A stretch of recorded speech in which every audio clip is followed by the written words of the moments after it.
오늘 우리가 볼 말씀은 사무엘상 하죠. 사무엘하 5장 11절부터입니다. 11절에서 16절까지의 말씀 보겠습니다. 두로왕 히람이 다윗에게 사절들과 백향목과 목수와 석수를 보내매 그들이 다윗을 위하여 집을 지으니 다윗이 여호와께서 자기를 세우사 이스라엘 왕으로 삼으신 것과 그의 백성 이스라엘을 위하여 그 나라를 높이신 것을 알았더라. 다윗이 헤브론에서 올라온 후에 예루살렘에서 처첩들을 더 두었으므로 아들과 딸들이 또 다윗에게서 나니 예루살렘에서 그에게서 난 자들의 이름은 삼무아와 소밥과 나단과 솔로몬과 이팔과 엘리수아와 네벡과 야비아와 엘리사마와 엘야디와 엘리벨렛이었더라. 자, 이제 다윗의 삶에 대한 모습이 나오기 전에 하나님이 다윗을 어떻게 축복하셨는가 그것을 다시 한번 강조하는 것이죠. 먼저 두로 왕 히람이 다윗에게 사절들을 보냅니다. 그래서 다윗을 위해서 집을 지었다. 그래서 바로 다윗 왕과 히람 왕 간에 화친하는 장면이죠. 근데 이 모습은 17절 이하부터 이제 앞으로 나올 블레셋 정복 사건 이전에 지금 성경에는 나타나 있잖아요. 하지만 실제로는 그렇지 않다는 거예요. 그걸 먼저 우리가 좀 짚고 넘어가야 돼요. 즉 실제로는 블레셋 정복이 다윗과 히람 왕의 화친보다 시간상으로 빨랐을 것이라고 많은 사람들이 주장하고 있어요. 그러니까 이렇게 주장하는 이유는 기본적으로 성경이 꼭 연대순으로만 써져 있는 것이 아니라는 거예요. 구약을 볼 때 뭐 한번 쑥 보면 찾지도 못하겠지만 아주 자세하게 비교해서 사무엘 상하, 열왕기 상하, 역대 상하 이런 뭐 책들을 쭉쭉 본다면 이런 것을 찾아낼 수 있는 것이 많거든요. 근데 우리 이걸 알아야 돼요. 다 저자가 틀리잖아요. 자기 위주로 썼다는 걸 항상 잊지 말아야 돼요. 그래서 꼭 연대순으로 쓴 것이 아니라 주제별로 이렇게 썼을 수도 있다 하는 것을 생각하라 하는 것이죠. 그 몇 가지 이유를 생각해 보면 결정적으로 본문의 내용 자체가 이걸 뒷받침 좀 해준다는 거죠. 즉 17절을 보면 다윗의 블레셋 정복 사업은 다윗이 온 이스라엘의 왕으로 기름 부음 받은 직후에 시작한 것으로 되어 있어요. 이런 사실을 보아서 다윗이 블레셋과 전쟁을 하면서 성벽을 구축하는 데 여념이 없었던 다윗 왕 초기에 그가 거할 궁궐을 지었을 것이라고는 도저히 상상하기 어렵다는 것이죠. 또 다윗이 즉위할 때는 히람 왕이 분명히 왕위에 있지 않았다 하는 거예요. 열왕기상 9장 10절부터의 내용에 의하면 히람 왕이라는 자는 최소한 솔로몬 통치 20년까지는 생존하였다고 했으니까 그가 다윗의 즉위 초기부터 왕위에 있었다고 보기에는 무리가 있다는 것이죠. 요 고대 유명한 역사가 요세푸스 있잖아요. 이 요세푸스의 말에 따르면 그 고대사에는 뭐라고 되어 있냐면 히람 왕은 그의 아비바를 계성해서 34년간을 통치하다가 53세에 죽은 것으로 되어 있거든요. 따라서 이 증거가 맞다면 다윗이 온 이스라엘의 왕으로 즉위할 때 그는 아직 왕위에 있지 않았다는 거예요. 그러니까 다윗과 히람의 화친은 다윗이 왕이 된 초기가 아니라 말기에 이루어진 사건이다 하는 것이죠. 또 히람이 아무 연고도 없이 다윗에게 사절단을 파견했을 그럴 이유도 없죠. 즉 이 말은 분명 다윗이 다 블레셋을 비롯한 이방 민족들을 다 제압하고 나서 17절부터 그 내용이 나오거든요. 그러고 나서 다윗의 큰 세력을 인식한 이 왕이 이제 화친의 제스처로서 사자들과 백향목 등을 보내온 것으로 생각된다 하는 것이죠. 그러니까 이런 여러 가지 배경 이런 것도 우리가 한번 살펴볼 필요가 있어요. 이런 증거들로 볼 때 다윗과 히람 왕의 화친은 다윗의 블레셋 정복 사업보다 훨씬 이후에 일어난 일이었을 것이다. 그렇다면 본절이 여기에 기록된 이유는 바로 다윗이 흥왕에 대한 이야기 10절에 나오는 그것의 신뢰 중 하나를 보여주기 위해서 앞당겨 기록했을 수도 있다. 그럴 수 있잖아요. 우리가 어떤 사람에 대해서 설명할 때 그 업적을 연대순으로 쭉 나열하기도 하지만 생각나는 것 그걸 얘기하는 경우도 있고 뭐 저도 그럴 때가 있거든요. 그리고 여기 나오는 두로라는 것은 이 시돈과 함께 BC 8세기에서 10세기경에 베니게의 중심 도시 국가를 말합니다. 이스라엘 최북단 국경에서 약 24km 서북쪽에 위치해 있는 도시 국가예요.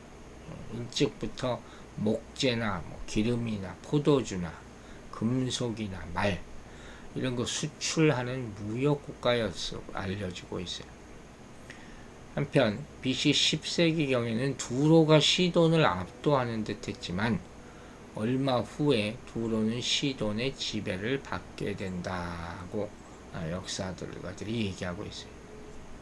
하지만 어쨌든 그들의 전성 시기에 두로의 상선들은 애국과 스페인까지 진출했었다는 기록이 있어요.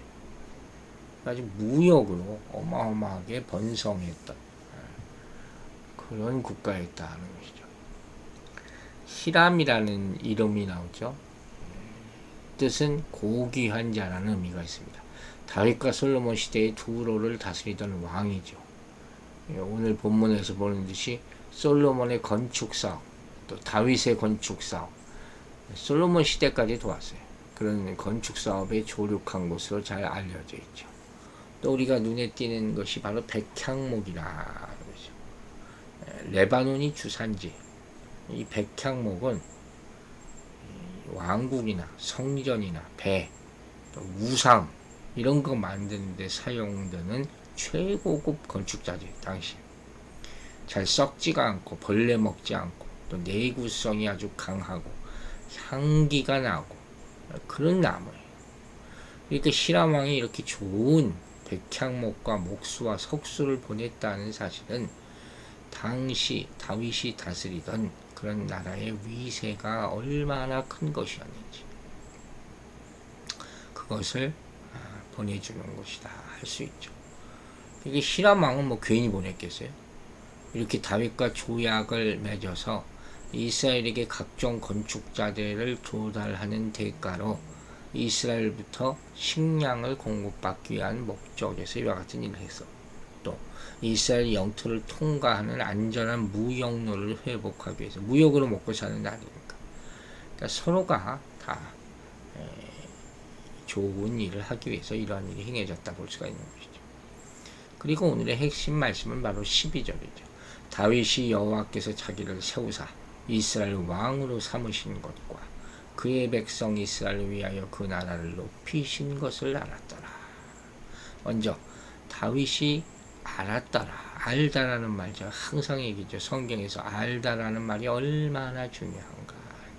알지도 못하면서 안다 그러면 안 된다 그러잖아요. 이 말은 단순한 인식, 그냥 한번 봤다 하는 얘기가 아니라 경험을 통해서 하는 실제적인 지식을 의미하는 말이에요. 아주 중요하죠. 저기 말은 과거에 있었던 어떤 사건에 대한 단순한 기억이나 어떤 사물에 대한 단순한 지식을 의미하는 것이 아니라 전에는 희미하게 알았지만 막연히 어렴풋이 알았다는 거예요. 그런 것들이 여러 번의 경험을 통해서 그 본질을 더 확실하게 파악한 체험적인 지식을 말하는 신앙이 꼭 필요한 거죠. 처음 예수 조금 믿으면 다 아는 것처럼 하는 분들도 있어요. 그리고 온갖 간섭을 다해 교회를 청결하고 큰일 나는 거예요. 따라서 본절에서 다윗이 여호와께서 자기를 세우사 이스라엘을 왕으로 세우신 것을 알았다 하는 말은 단순히 하나님으로부터 기름 부은 사건 하나를 기억했다는 그게 아니에요. 내가 언제 하나님 만났었지, 꿈에 나타났었지, 그게 전부가 아니에요. 그냥 한 번의 체험일 뿐이에요. 한두 번에. 그게 아니라 이 말은 다윗이 온 이스라엘의 왕이 된 후에 예루살렘 정복, 블레셋 정복, 히람 왕관의 하친, 이런 여러 가지 사건을 통해서 여호와께서 자기를 이스라엘의 왕으로 삼으신 그 본질을 확실하게 파악하게 됐다. 그렇잖아요. 우리가 인생을 살아보고 나서 아는 거지. 그때 다 아는 것 같지만 그게 아니잖아요. 지나고 나니까 그랬구나. 나이가 좀 들어야 돼. 나이가 들어도 몰라요. 처음 배우는 것들이 있잖아요. 그러니까 함부로 안다 하면 안 된다 하는 것이죠. 여러분, 학교를 왜 갑니까? 학교는 배우러 가는 거잖아요. 근데 학교에 입학하기 전에도 학교라는 단어는 알아요. 하지만 그 학교 1학년부터 쭉 다니면서 새로운 것을 자꾸 경험해. 그러면서 항상 새로운 지식을 얻는 거예요. 마치 그렇듯이 하나님께 다윗은 기름 부음 받았어요. 소년 때. 그런데 그 기름 부음 받은 의미가 아직 뭔지 자라면서 경험하면서 실질적인 의미를 깨닫게 되면서 성공과 형통 이런 것들을 하나님께서 막 주실 때가 있단 말이에요. 그러면서 더욱 분명하게 알게 되는 것이죠. 그래서 후반절에서 여호와께서 뭐라 그래요? 그 백성 이스라엘을 위하여 그 나라를 높이신 것.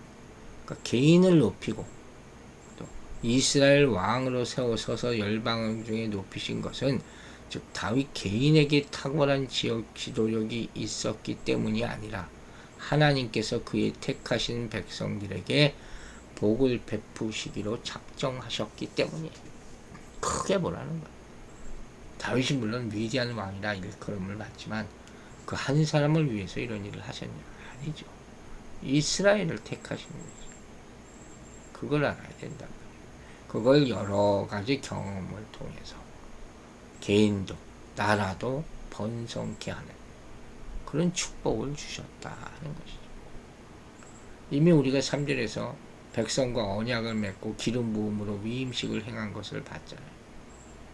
그리고 그 전에 또 사무엘을 통해서 왕으로 기름 부음을 받고 성령의 임재를 체험하기도 하고, 그리고 또 고난을 당하고 정치적 역경 이런 우여곡절을 겪고 수많은 혼란기도 거쳐야 되는 거예요. 앞으로도 그럴 거예요. 그런데 다윗 왕이 이제 두로 왕이 보낸 사절과 건축사절을 보고서 이제 내가 정말 이스라엘의 왕이구나 현실적으로 깨닫게 되는 거죠. 확신을 얻는 거예요. 바로 그거예요. 이런 모든 구절을 보면 다윗이 하나님과의 관계와 자신의 삶에 충실했다. 개인적인 권력을 갖는데 집착하지 않았다.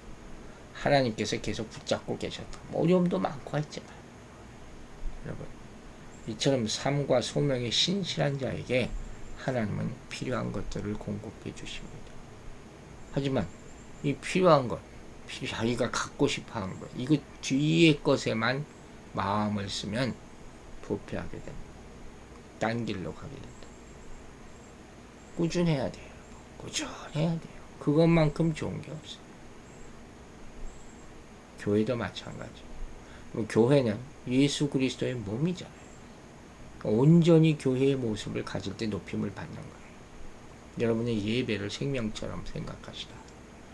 이스라엘에 대한 하나님의 직접적인 다스림이 다윗 왕의 즉위를 통해서 실현된 것과 같이 예수 그리스도께서 교회의 머리로 세워지심으로 하나님의 직접적인 다스림이 교회에 실현되는 거예요. 누구를 통해서 역사하느냐. 이걸 보라는 거예요. 또 그 사람만 주목하지 말고 그 사람을 우상으로 생각하지 말고 아주 그런 사람들이 있어요. 사람이나 무슨 목회자나 무슨 뭐 능력 있는 종이라 아주 그냥 깜빡 죽어. 그 잘못된 거예요. 교회는 머리이신 예수님께 온전히 순종할 때 가장 복되고 영광 받을 줄로 믿습니다. 이제 13절부터는 조금 다른 내용이 나오죠. 안타깝네요. 다윗이 헤브론에서 올라온 후에 예루살렘에서 처첩을 더 두었으므로 아들과 딸들이 또 다윗에게서 나니 이렇게 얘기하고 있어요. 뭐 여러 차례 얘기했지만 당시의 관습에 따르면 처첩의 수가 곧 권세의 상징이라 그랬어요. 그러니까 다윗도 그 당시 보편화된 관습에 따라서 많은 처첩을 거느렸다 하는 것이죠. 이제는 뭐 예루살렘에서 유다 지파뿐만 아니라 온 지파를 다스리게 되었습니다. 더욱 그러했다는 거죠. 뭐 상식적으로 말이 되는지 모르겠지만 결론적으로 얘기해서 다윗이 하나님의 율법을 어긴 거예요. 그러니까 이것이 나중에 가면 그에게 말할 수 없는 고통과 수치를 안겨주게 됩니다. 그리고 훗날 아비 다윗의 영향을 받은 솔로몬 역시 다윗보다도 더 많은 처첩을 거느리게 되고 그 결과 나라 안에 각종 이방 우상 숭배 풍조가 만연하게 되고 외환이 끊이지 않게 되고 이런 사례만 보더라도 일부 다처주의, 축첩행위 이것이 명백히 하나님의 뜻에 위반되는 것이고 그에 따른 불행 역시 엄청나다 하는 것을 알 수 있다. 바로 성경이 이런 얘기를 꺼내잖아요. 하나님이 축복받은 왕 하면서도 또 이런 잘못을 보여주는 거예요. 인간은 절대로 완전하지 않다는 거예요. 떠받치지 말라는 거예요. 그 14, 15, 16절에 이 첩으로부터 난 자식 이름들이 쭉 나와요. 삼모아, 소밥, 나단, 솔로몬, 임할, 엘리수아, 네벡, 아비야, 엘리사마, 엘리아다, 엘리벨렛 이들만 있겠어요?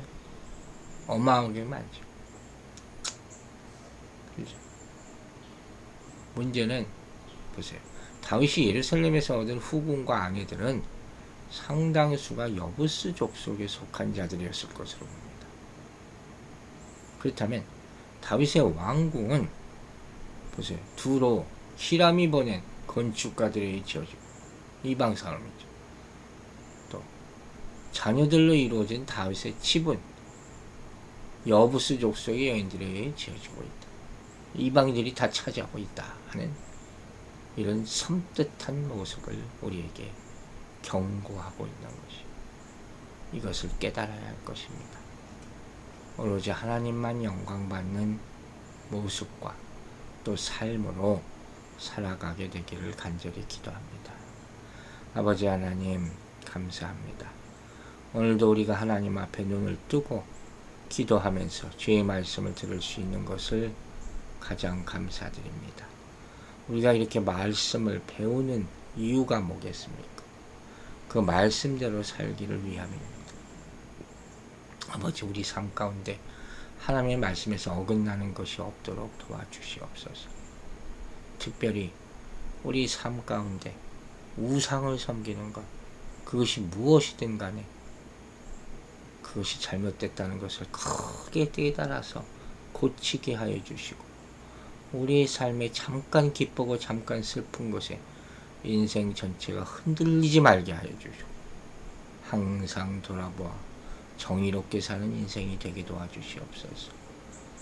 아직도 침상 가운데 있는 하나님의 사랑하는 아들 지켜보아여 주시고 이제 몸에 기운을 주시고 팔다리에 힘을 주셔서 속히 일어나서 퇴원할 수 있도록 주님께서 역사하여 주시옵소서. 우리 성도들 하루하루 사는 삶 가운데 말씀이 가장 큰 힘이 되게 하여 주시고 위로가 되게 하여 주시고 인생을 변화시키는 능력이 되게 축복하여 주시옵소서. 감사드리며 예수 그리스도 이름으로 기도했습니다. 아멘.